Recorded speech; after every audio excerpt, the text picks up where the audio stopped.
Please help support the channel by visiting our Amazon store, affiliate link below.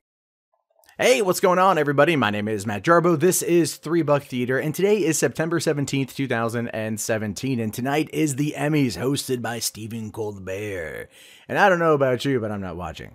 I never really watch award shows anymore, mostly because I don't care. And believe it or not, if you're like me and you're like, I don't care about that either, you're not alone. Studies have recently discovered that only 5% of people out there actually watch Emmy-nominated shows or give much of a crap. So these kind of award shows, while very cool in terms of their production value and how star-studded the event is, it's basically nothing more than another Hollywood circle jerk. Very similar to the Oscars, the Golden Globes, well, especially the Golden Globes, and any other award show that goes on in Hollywood. So, hey, if you're not watching it tonight, don't worry. There's other things for you to watch, like American Vandal on Netflix. I can't express my love of that show enough. Look for my review later on tonight. But first things first, I did want to talk about a little bit of news that popped up regarding Jennifer Lawrence, who has admitted that she will be taking a break from acting after she's done working on X-Men Dark Phoenix and the Red Sparrow, and I think one other movie she's got coming down the pipeline, which would be Bad Blood. She's taken a break for 2 years, here saying, I'm taking a break. I don't have anything for 2 years. Now, I know what you're thinking. How is this news? How does this warrant being on $3 Theater? Well, this is actually a pretty big thing. Jennifer Lawrence has been working consistently now for the better part of a decade, if not over a decade. She is at what could be argued the height of her career in terms of popularity. She's still, as far as I know, the highest paid actress in Hollywood. That could have changed. That will change if she takes 2 years off. But this move probably has a fair amount to do with the fact that her films just aren't connecting with audiences right now. So Mother came out over this weekend and it failed to beat it. Hell, anything out there failed to beat it. I'd be surprised if Kingsman and Lego Ninjago beat it next weekend. But the point is, Mother came out and it's this rated F on Cinema Score. Critics are liking it. Audiences are not liking it. Even my best friend went to go see it and hit me up afterward and was like, this movie has its head shoved so far up its own ass. It's almost like the director is sitting behind you in the theater saying, do you get it? Do you get it? And this is Aronofsky. So with Aronofsky, you kind of know what you're in for, but it's just, yeah. Well, this movie, right, came out this fall. Well, what came out last December? Passengers. The one she did with Chris Pratt that was tagged or hit by a lot of people. A lot of it had to do with the creepy overtones of the script and also her comments on sexism, so on and so forth. And never mind the fact that she caught crap recently for the comments she made about Hurricane Harvey and somehow it being, or Hurricane Irma, and somehow it being tied into the Donald Trump being elected. I get what she's saying overall, but the how she framed it was really ridiculous and really stupid. So her taking a break right now, it's probably a good thing. To me, given the fact that Mother tanked and the Passengers tanked, you know, and she's doing X-Men Dark Phoenix as I think more of kind of like a maybe an I'm sorry for X-Men Apocalypse. You know, she's probably ready to take a bit of a break, and I think American audiences and just audiences in general are ready for her to take a break. And people do take breaks during their careers. They will take a little bit of time off. They will go. They'll travel. They'll write. You know, she says that she wants to have kids one day, so that could be something that's going on right now. She's actually dating Aronofsky, who I do believe used to be married to Rachel Weisz.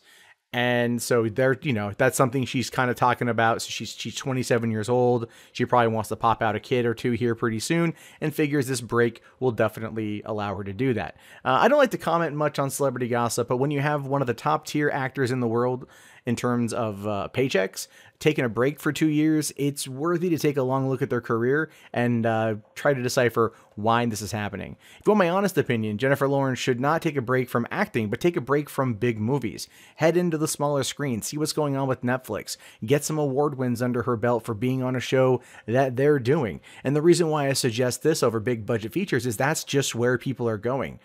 Audiences have not been going to theaters as much. They've been watching it more at home, but they've been loving the ever-loving hell out of Netflix and Amazon and HBO and to some extent even Hulu. And that is going to be where the accolades are going to come. And so Jennifer Lawrence, who is at the phase, I believe, in her career, you know, end of her 20s, that wants to start getting some of those awards, more awards than she's already won. she may want to start making her way towards the small screen instead of the silver screen. Okay, so Guillermo del Toro is a filmmaker who likes to take risks. I believe no one can deny that at this point. His movies tend to have very similar feels, tend to have very similar ideas around them, but how he presents them can be different from time to time.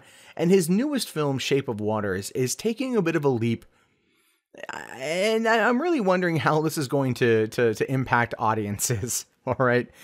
So The Shape of Water is essentially a creature feature. If you've seen the trailer, it's about a deaf woman who is a cleaner, or basically a custodian at some top secret military facility, where she befriends this essentially Abe Sapien-like character that's hanging out in Nevada water. Ironically enough, both Abe Sapien and this particular creature are both played by Doug Jones. And that is kind of where this whole story begins. So Guillermo del Toro and Doug Jones, they tight. Everyone knows they tight. You know, every time there's a Guillermo del Toro project that pops up, and if you go speak with Doug Jones, you go, "Hey Doug, so when are you gonna work on the next Guillermo del Toro project?" And he's like, "Whenever he calls me," pretty much. And I know this personally. I've worked with Doug a couple times on a couple projects, and that question comes up quite a bit. And never mind the fact that Doug Jones quite literally is like the sweetest man in Hollywood. This dude is well loved across the board. Ask anyone who's ever worked with Doug Jones, and they'll tell you one thing. Everyone who's worked with him or knows him knows a Doug hug. You can ever get a Doug Jones hug, you are a lucky person. Not that he doesn't dispense with them easily. It's just that they're so nice. They're so comforting. They're so warming. He's a good dude. I miss Doug. I miss working with him. But this one's kind of funny. So in an interview, he was talking about how he got involved with The Shape of Water. I mean, we already knew it was going to happen. We already knew it was going to go down. Guillermo del Toro's creature feature. Doug Jones has been in every single one of his movies like that ever since the first one with Mimic. That's actually how they met. He was one of the creatures in costume on Mimic, and they ended up becoming friends that way. And then they reconnected for Hellboy a few years later. Anyway, so Doug gets a call from Guillermo and basically says, like, "Hey, I want to talk with you about this script. I know you're a good Catholic, or a good Christian, basically, and I want to run this by you." And he's like, "Okay, what is it?" And Guillermo's like, "Well, there's a fuck scene." And basically, yeah, we're confirming that there is a full frontal nude fish. It's like, I guess it's half human, half fish, whatever it is. And he's going to engage in a sex scene in the movie.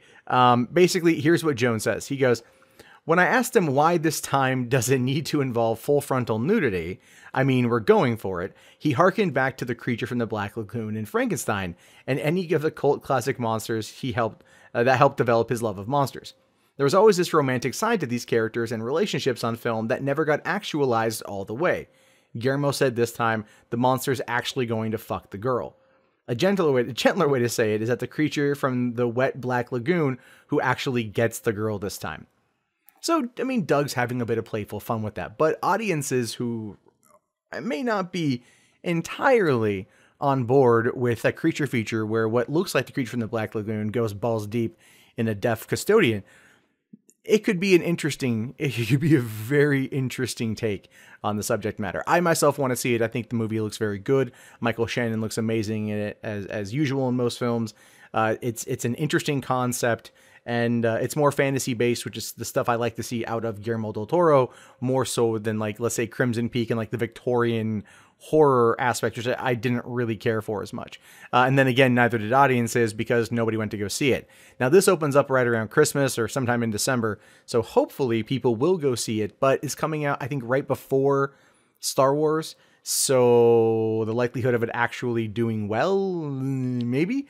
But to be fair, this is a year where we have got, movies like Get Out, like Baby Driver, even It, to an extent, is kind of like, again, it's a retelling of something, but these are almost like original non-sequelized properties, non-sequelized yet, at least. And so maybe, just maybe, we'll get to see some stuff like this actually make some serious cash, which I'm on board with, because I'd like to see more stuff coming out of Guillermo del Toro. All right, so jumping over into quick Halloween news. I talked about this the other day.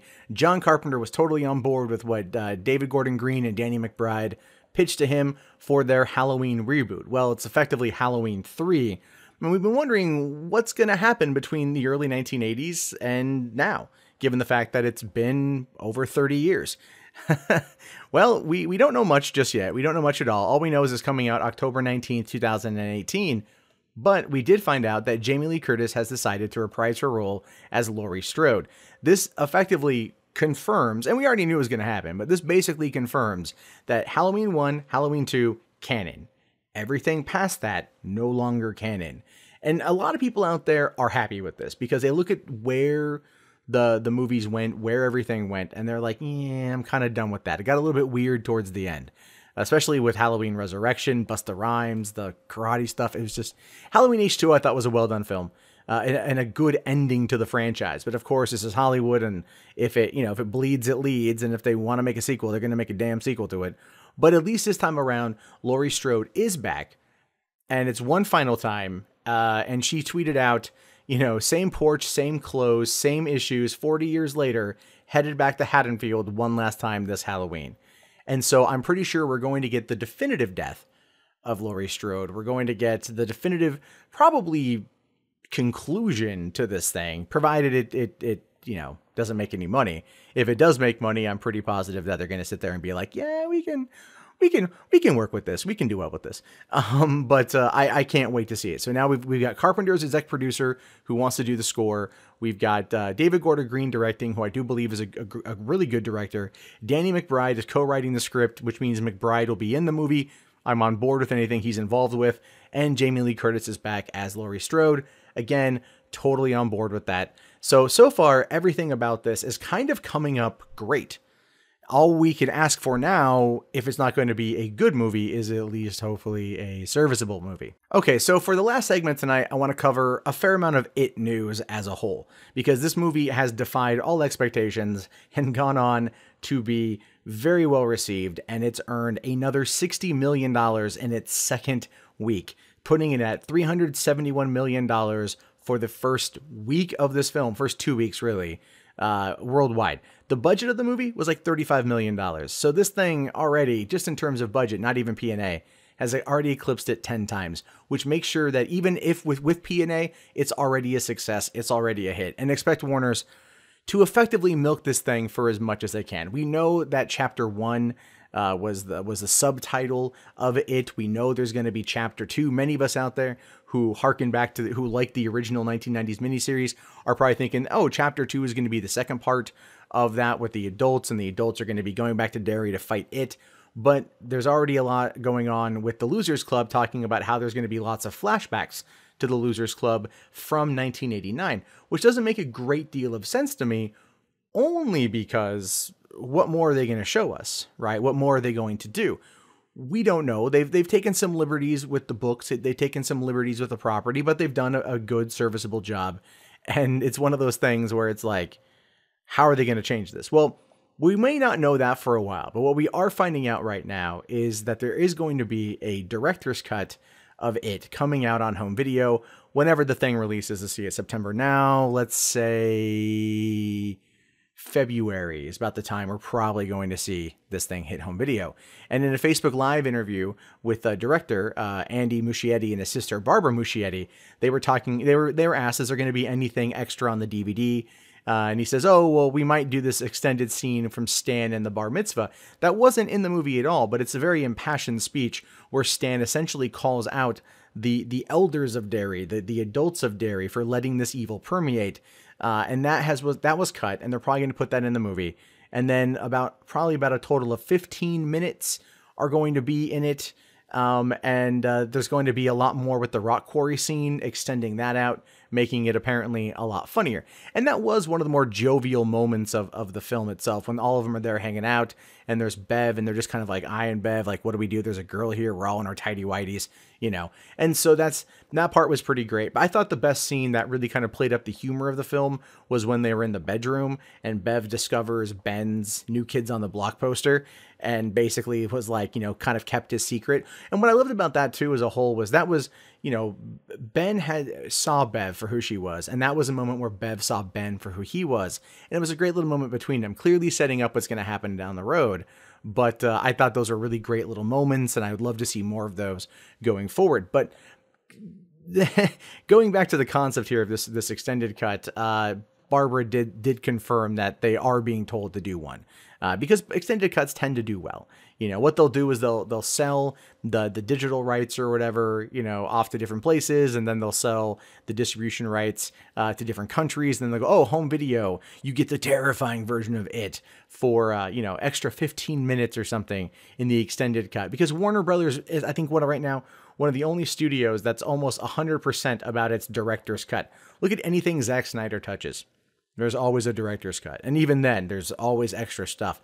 Because when it comes to Warner Brothers and movies going into theaters, I feel like they have one of the worst abilities with producers coming in and like trying to chop up the final cut in order to kind of bring it down and bring in an extra showtime, as we saw with Batman v Superman last year. And again, that's just my theory. I don't have any direct evidence to prove that, but it is definitely a bona fide runaway success. The movie's already outdone a number of movies that came out during the summer blockbuster season, and showing us that, you know, these kind of films, horror films, even horror films based on old Stephen King books, can still be translated well, and not perfectly. The movie definitely has some problems, but ultimately, great stuff. And I'm really glad that they've been able to get this thing going as far as they did. All right, guys, that actually wraps up this episode of 3 Buck Theater. Thank you so much for hanging out with me today talking movies. There's not a lot to cover, but I thought the stories were definitely interesting and ones worth breaking down. Anyway, let me know your thoughts below, and be sure to subscribe to the channel if you're new. Check back for updates, reviews of TV shows and movies and whatnot. I'll talk to you guys later. Have yourself a fantastic day. Peace out.